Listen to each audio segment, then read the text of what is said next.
the shapes. So we've seen some of these shapes before. We are going to practice drawing them. A prism is anything that has the same shape on the bottom, then goes straight up and has the same shape on the top. So for example, a rectangular prism, here's how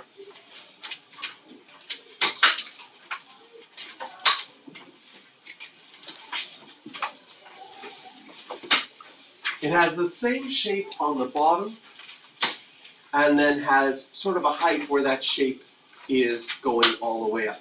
So you could have a triangular prism. And if you're drawing a prism, one of the things you can do is you can, sometimes they draw the bottom shape here. I'll draw a triangle like this. And I'll imagine that's the bottom of my triangle. And then I imagine that same triangle up over here. And if I connect the dots, well, technically, this part here, sometimes when there's a part that's kind of hidden, we draw it with a dotted line. Can you see the three-dimensional shape that way? So strategies for drawing prisms is you can redraw the same shape and then connect the lines. So I could have done that if I wanted to do that with a square. I could draw a square here. I could draw that same square up here, connect all my lines, and then after the fact, go back and be like, okay, this one sort of, you wouldn't actually see these because they would be in the back.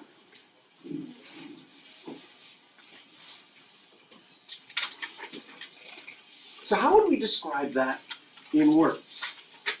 What is a prism? First of all, it's a shape.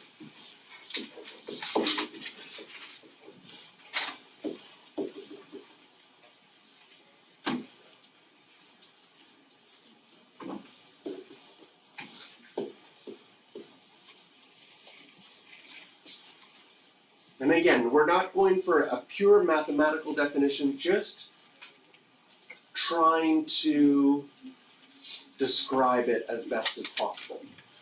Does it make sense if I say it's a shape with the same ends? Like this had a square on the end, and then it just continued that square to the other end? This one is a triangular prism, has a triangle. Sometimes we have prisms that we actually give special names to. Like we are going to, this is technically a prism,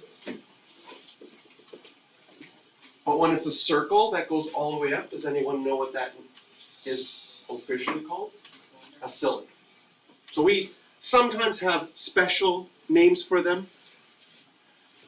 This one we might call a square prism because the base is a square. This one we might call a triangular prism. Well, we do call it a triangular prism or a rectangular prism. Technically, a square prism is also a rectangular prism because you have the same shape and then a height to it all the way through. Okay? Next, a pyramid. A pyramid has a shape on the bottom. So if I draw, and in 3 dimensions, sometimes we draw a square like that, sort of on its side. Pick a point.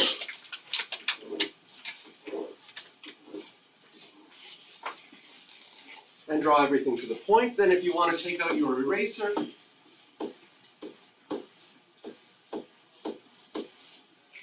the things that would be hidden from you, you can draw with a dotted line. And that's how you could draw a pyramid.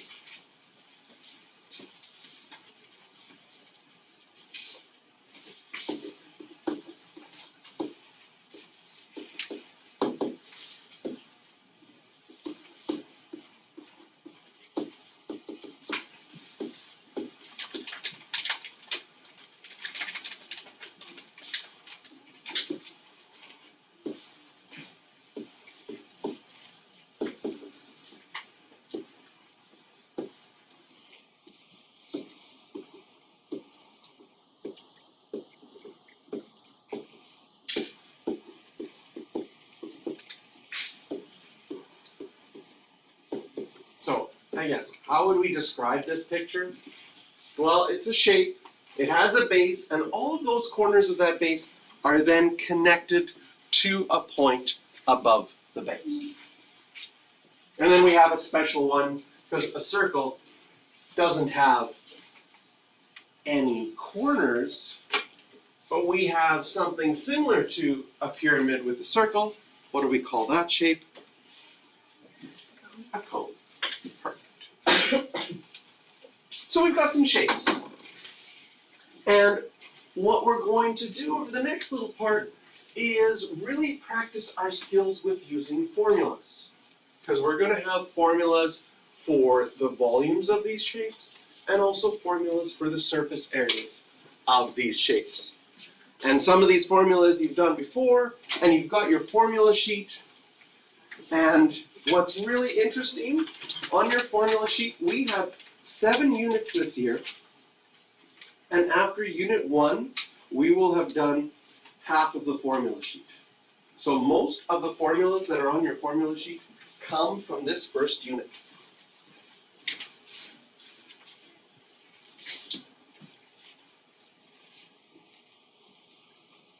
So, to find the surface area of any right-angled prism, we're going to find the surface areas of all of the sides and then add them together.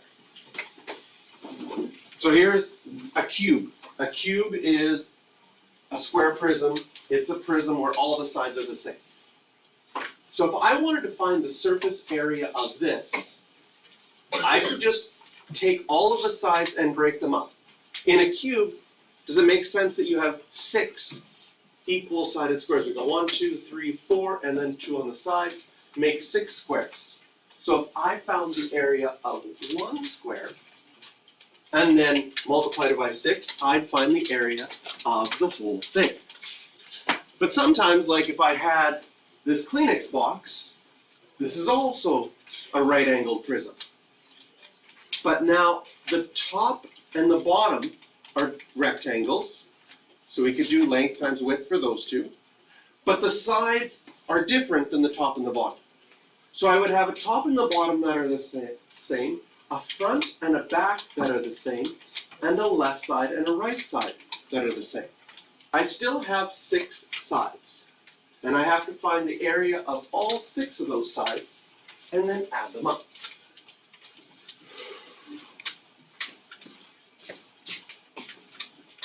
I kind of have a triangular prism here. If you imagine that there was, if I put a lid on this, this is a triangle that has this as a height.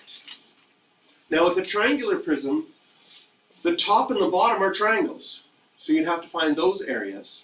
And then what happens to the 3 sides? You get 3 rectangles on the sides.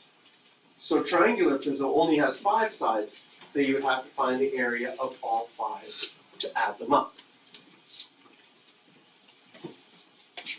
So the idea is, whatever shape that we're trying to find, and we're going to start on this one by just making up some numbers. So let's say the height is 2, this length is 4, and this length is 3.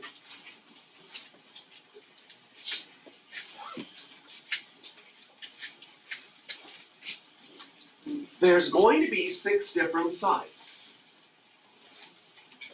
So I'm going to draw 6 different rectangles. 1, 2, 3, 4, and they're not to scale. 5, 6. And we're going to have to decide how we're going to think about this. Okay? So, just for helping us think, I'm going to label that the front, and I'm going to label this the top.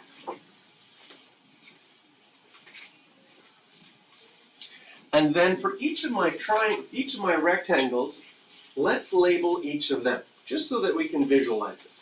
When you're doing your own work, You might not label that, you might just be able to draw all 6 and keep track of it.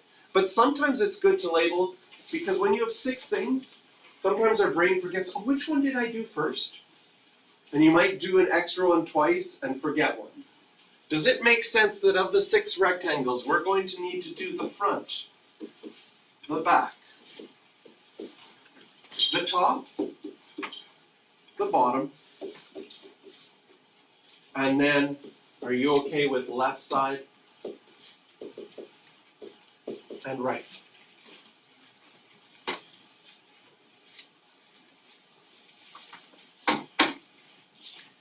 And thinking about that, what are the measurements on the front one? The front one has a height of 2, a length of 4. Can you see that the back one is identical? And I kind of set up ahead of time, putting things together that I knew would be identical. The top and the bottom are going to be identical. What are the side lengths on the top and the bottom? What by what? James? 3 by 4. A 3 by 4. So we've got one side being 4, the other side 3, and that's the same for this one. And now we've got to think about our left and our right side. What lengths do we have for our left and our right side? 3 by 2. Excellent. So, good. I'm going to change color here. How do you find the area of a rectangle? This is something you've done. When did you first do area of a rectangle? What grade was that, do you think? Somewhere in middle school, right? I don't know if you would have done areas of rectangles in elementary school. Maybe? Do you think you maybe did? Probably because you're doing just simple multiplication. So, area of this rectangle, 2 times 4, 8. This one's 8 as well. 3 times 4, 12. 12. 2 times 3, 6. 6. And so we would say that the surface area is equal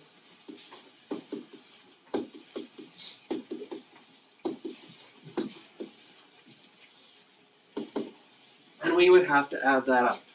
Okay, quickly add that up in your head, mental math.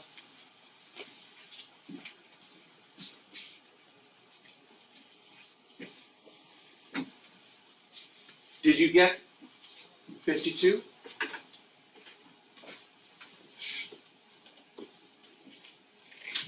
Show of hands, when you were doing the mental math, how many people did 8 plus 8 equals 16 first?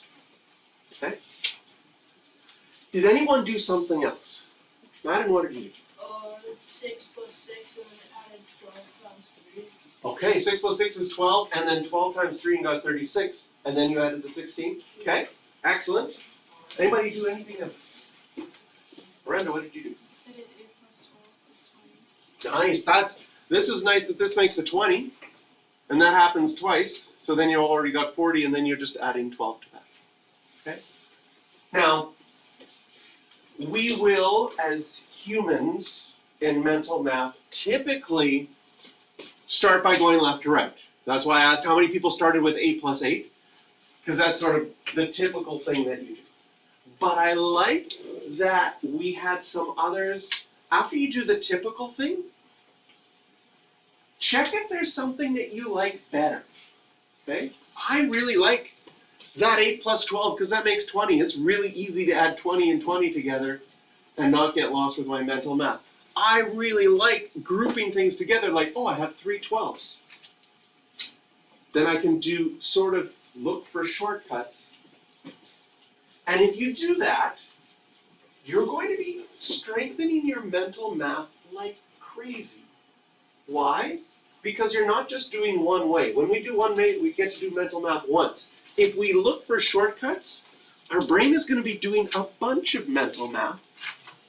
And the more mental math that you do, the easier all of your math courses, like you're only in grade 10.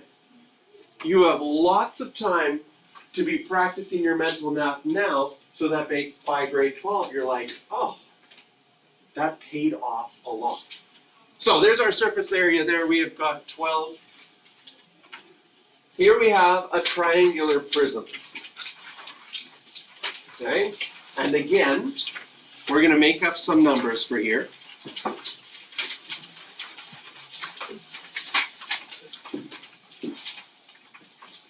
I'm going to say that, first of all, we're going to put a right angle in here. Have you seen this before? Drawing a little square in the bottom of a triangle to show that one of the angles is 90 degrees. Okay? And then I'm going to say this side is 6, this side is 8, and this side is 10. And this length along here is 7.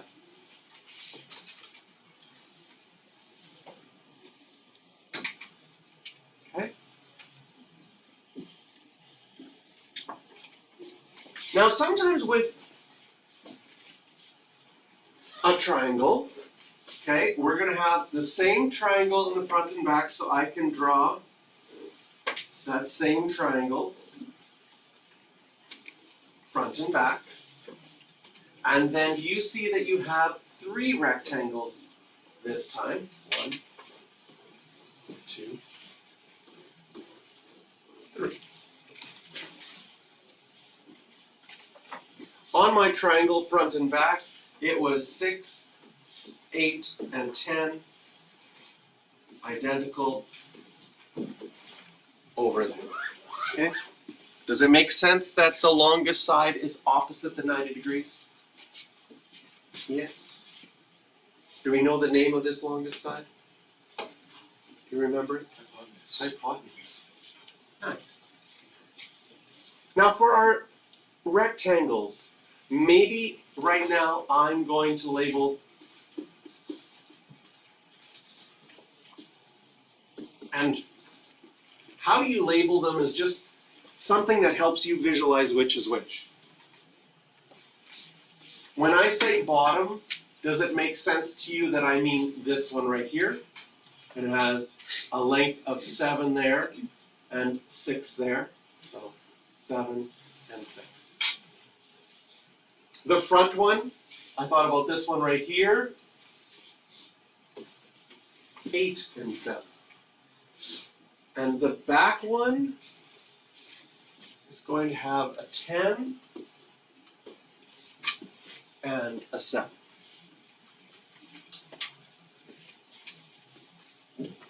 In pre-calculus and applied math, it is not necessary that you draw things to scale, okay? Because we're just getting an idea down and we're getting math from that idea. One of my rectangles is, I think, terrible. Which of the rectangles do you think is the most terribly drawn? The first, the second, or the third?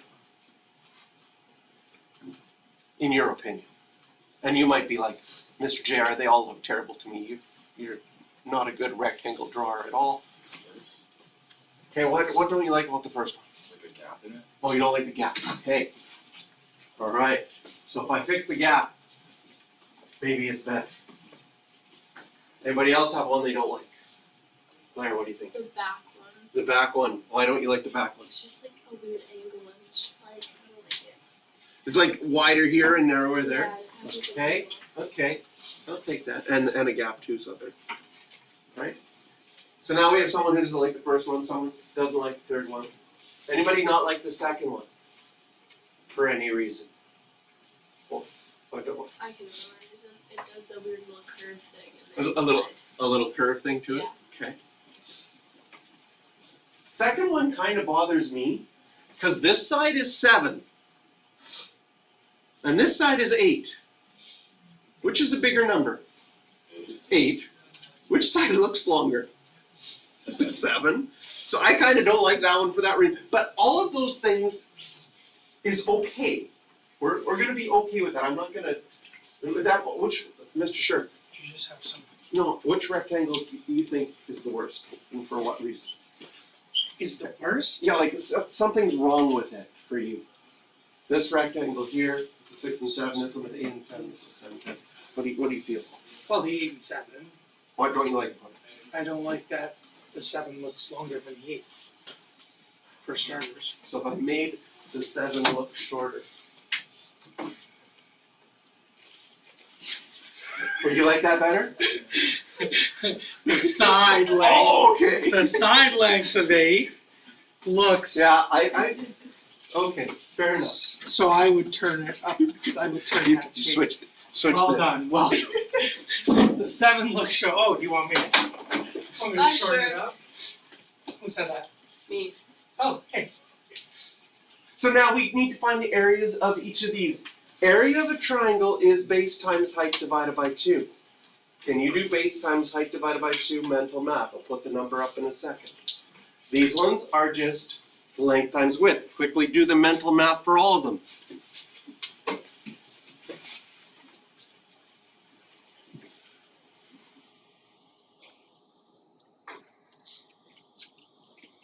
And then check, did you get 70, 56, 42, and 24, and 24. Yes? Right. Base times height, 6 times 8 is 48, divided by 2, 24. So now in this one, our surface area will equal 24 plus 24 plus 42 plus 56 plus 70. And let's do some mental math here.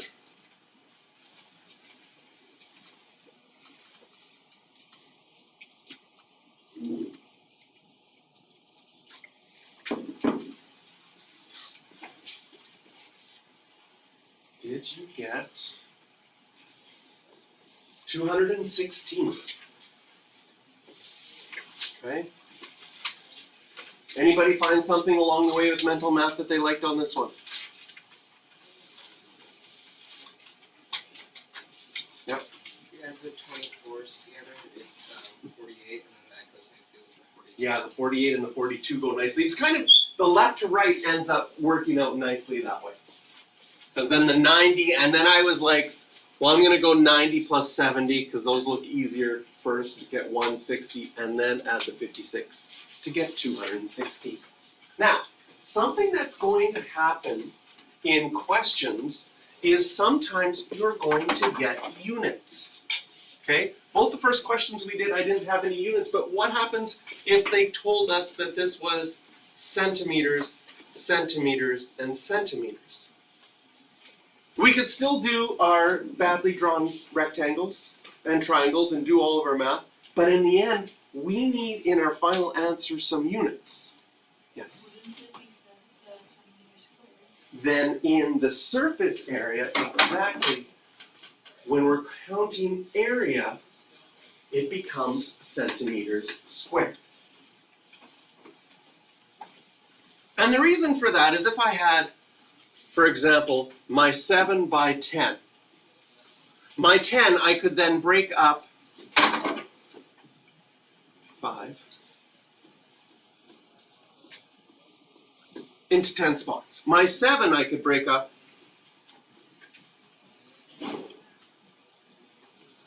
into 7 supposedly equal spots. And each of these little squares that gets made by a 1 by 1 makes a 1 centimeter square. So a centimeter squared is actually a square that's 1 centimeter by 1 centimeter, and it takes up a certain amount of space. When we're talking about surface area, we're talking about flat spaces that cover something. And we measure those flat spaces with centimeters squared.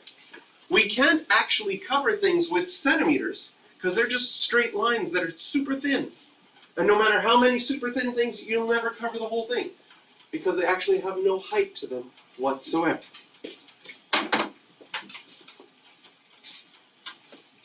This is one of my, formulas are nice, especially if you can see where they come from. I love the formula for the cylinder. It's one of my favorite formulas. It's on your formula sheet, and a couple of things. You get a formula sheet in grade 10, you get a formula sheet in grade 11, you get a formula sheet in grade 12.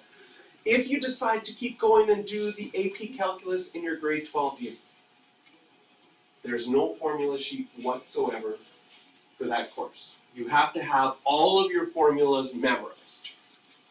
So having that in mind,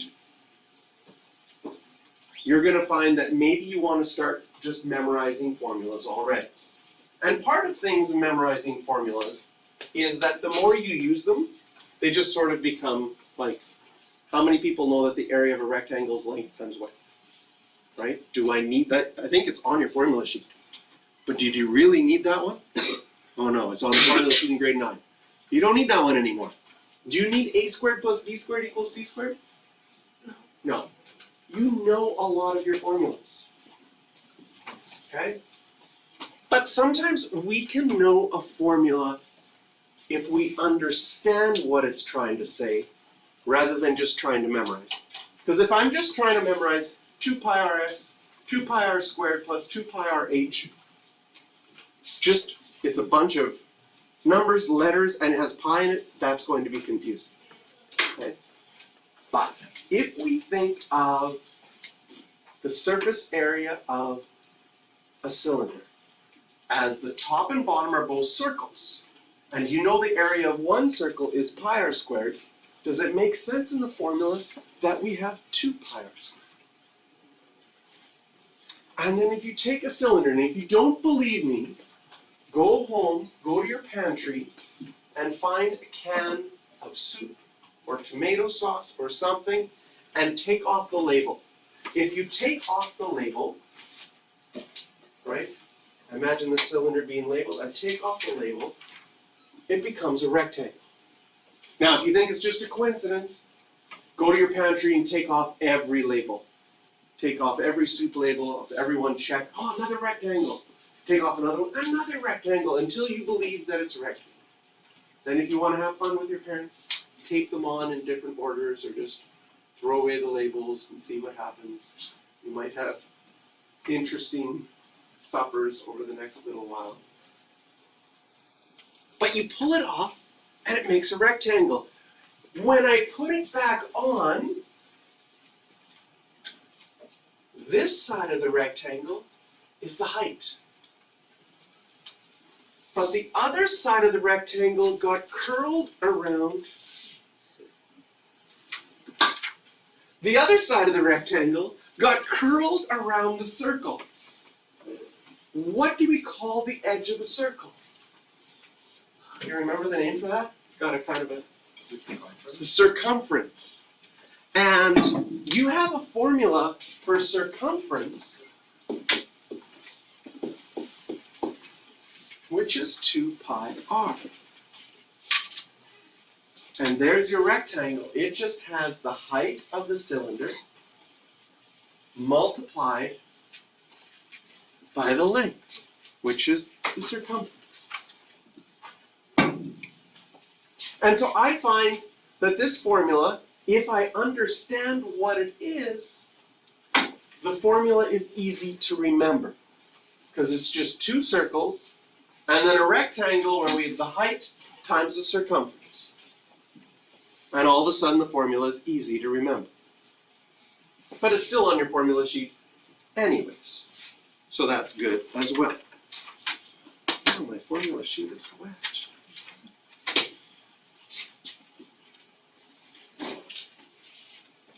So here's one for you to try. I'd like you to try this and the cylinder on your own.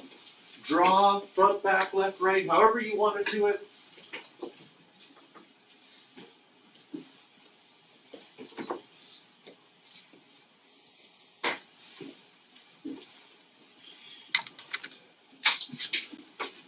So on the last one,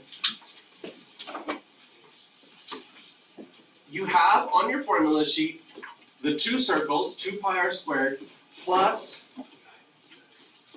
the circumference times the height. And we're going to talk a little bit, how do we use formulas and what do our calculators and can our calculators do to help us, okay? If we're using a formula like this, the first thing you can do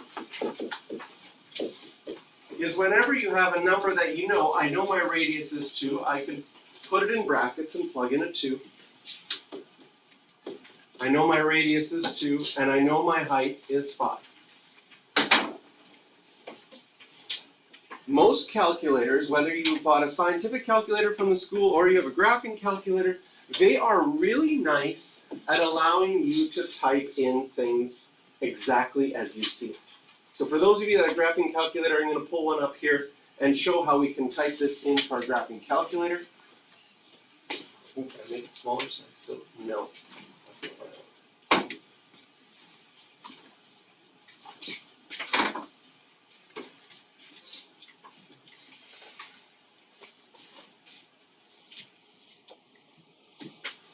Almost.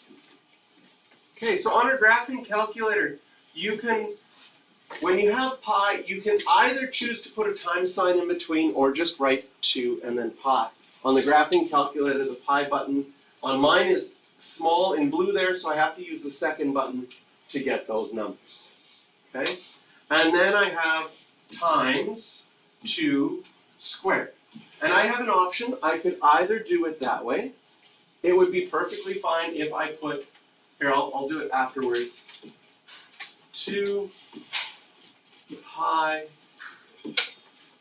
times 2 times 5. So we can type in the whole thing all at once and push enter and get the answer. I want to show you that even if you put in the brackets, so if I wrote it exactly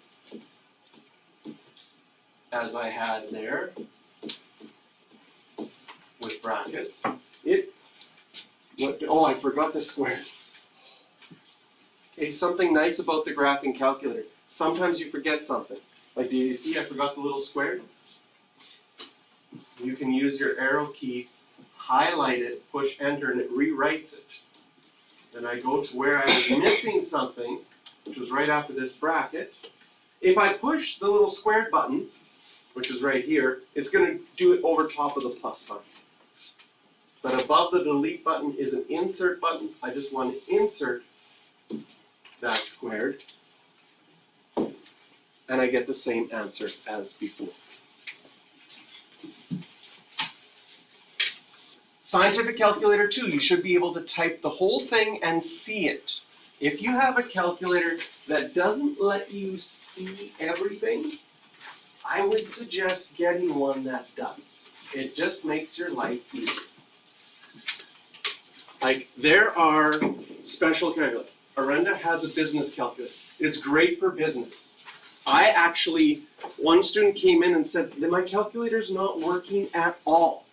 And he showed it to me and I said, that's kind of a cool calculator, but it is useless for high school math. And so I traded him. I traded him his calculator for mine. This is here it is. It's really helpful if I ever want to build a quilt. I've never used it yet. I'm not a quilter. But I've never seen a quilt calculator. And I'm kind of a sucker that I have some weird math collections. I have a calculator collection. So I have this calculator. Check out this scientific calculator from the 1970s. It needed this huge plug-in in order to get it to work. Look at this, and it has, no, it doesn't have pi on it. Oh, maybe it does. Yes, it has pi. So if you want to borrow this, that is a crazy calculator. Then there was things like, what did you do before there was calculators? Oh, let's see. I can find some of those. Check this out. The calculating machine. Helpful for anybody going and doing their groceries. Basically what you would do is the first thing you buy on your groceries If it costs you $1.25, you'd go to the 1, push down the 1, go to the 2, push down the 2, go to the 5, push down the 5. That's how it would work. Okay?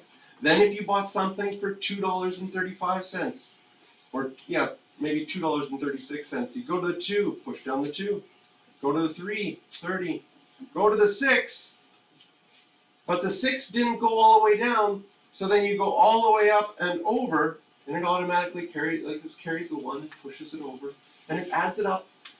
It has a clear button by just going like that. So fancy.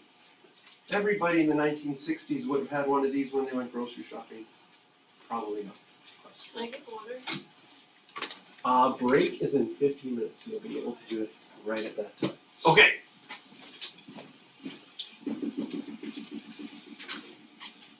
So we've got our calculating machines.